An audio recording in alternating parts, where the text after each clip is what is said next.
সবাই নারকেল পুরি বানায় আর আজকে আমি বানিয়েছি ডাবের পুরি। প্রায় প্রত্যেক সপ্তাহতেই কমপক্ষে 2টা করে ডাব কেনা হয়। সব সময় তো কচি ডাব পাওয়া যায় না, তাই ডাবের ভিতরের যে শাঁসগুলো হয় সেগুলো আমি পলিথিনে মুড়িয়ে এইভাবে করে বাসায় নিয়ে আসি। দেখলাম জমতে জমতে অনেকগুলো এরকম ডাবের শাঁস জমে আছে। প্রথমে কুচি কুচি করে কেটে নিচ্ছি, ঠান্ডায় আমার হাত জমে যাচ্ছে এদিক দিয়ে, যেহেতু ডিপ করা ছিল। কিন্তু এটা যদি ফ্রিজে ডিপ না করতাম তাহলে কিন্তু ভেজিটেবল চপারে ভালোভাবে চপ করা যেত। সবগুলো নারকেলের শাঁস আমি এখানে কুচি করে নিয়েছি। এখন ভেজিটেবল চপারের মাধ্যমে ভালোভাবে চপ করে নিব। আসলে যতই চপ করেন টোটাল নারকেলের মতো টেক্সচার আসে, কারণ এগুলো তো ডাবের শাঁস, এগুলোতে ময়েশ্চারটা মেবি বেশি থাকে। আমি প্রায় 3-4 বার প্রসেসটা রিপিট করে সবগুলো নারকেলের শাঁস বা ডাবের শাঁস ভালোভাবে চপ করে নিই। আমি রান্নাটা স্টার্টিং তো করে দিয়েছি, কিন্তু এখন আমি কনফিউজ এই ডাবের শাঁসগুলো দিয়ে নারকেল পুরের মতো করে ঠিকঠাকভাবে পিঠা বানানো যাবে কিনা। তবুও চিন্তা করছি নতুন কোনো একটা এক্সপেরিমেন্ট হয়ে যাবে। এগুলো যেহেতু নারকেলের মতো মিষ্টি, তবুও একবার ট্রাই করে দেখা যেতে পারে। আমি চুলোতে দিয়ে এগুলোকে ভালোভাবে নেড়ে চেড়ে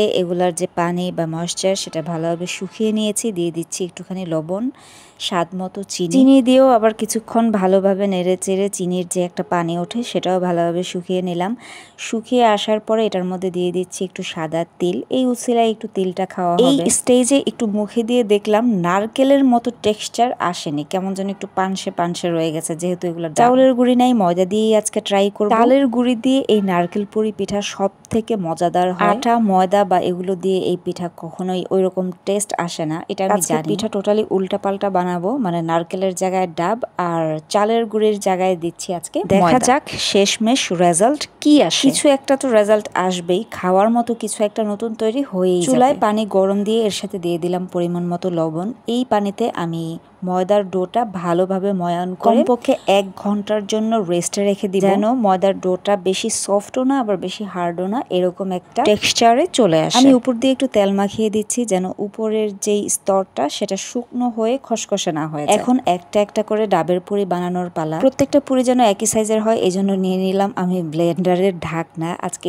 ব্লেন্ডারের ঢাকনা দিয়ে কাটিং করে করে প্রত্যেকটা পুরিকে একই রকম সাইজ দেওয়ার চেষ্টা করব। রুটি বেলে এই ব্লেন্ডারের ঢাকনা দিয়ে আমি ভালোভাবে কেটে নিলাম যেন একটু গোল সুন্দর দেখতে হয়। কিন্তু এই পর্যায়ে আমি নিজেই ভাবছিলাম এত কষ্ট যখন করছি তাহলে চালের গুঁড়ি দিয়ে বানালেই ভালো হতো। ভিতরে পুর অনেক বেশি দিচ্ছি, কারণ আমার মেইন উদ্দেশ্য হচ্ছে এই পুর বা নারকেলের শাঁসটাকে খাওয়া। অনেস্টলি এই নারকেলের শাঁস দিয়ে যখন আমি পুর তৈরি করেছি, খেতে কিন্তু নারকেল পুরের মতো ওটা টেস্ট। তারপরেও এই ডাবের শাঁসগুলো ফ্রিজে এতদিন আছে, একদম ফেলে দেওয়ার চাইতে কিছু একটা করে খাওয়া যাবে এটাই চিন্তা করছি। 3টা পিঠে আমি ভেজে নিলাম, এখন খাবো। আর বাদ বাকি পিঠেগুলো একটু সাদা রং করে ভেজে আমি তুলে রাখবো, কারণ এতগুলো পিঠা ফ্রোজেন করার মতো আর কোনো ওয়ে এই মুহূর্তে আমার মাথায় আসছিল না, তাই চিন্তা করলাম নতুন এই পদ্ধতিটা একবার ট্রাই করা যাক। ঠান্ডা হওয়ার পর আমি বাটিতে ভরে এখন ডিপে রেখে দেব। পরবর্তীতে যখন খাবো তখন আবারও তেলে দিয়ে ভেজে খাবো।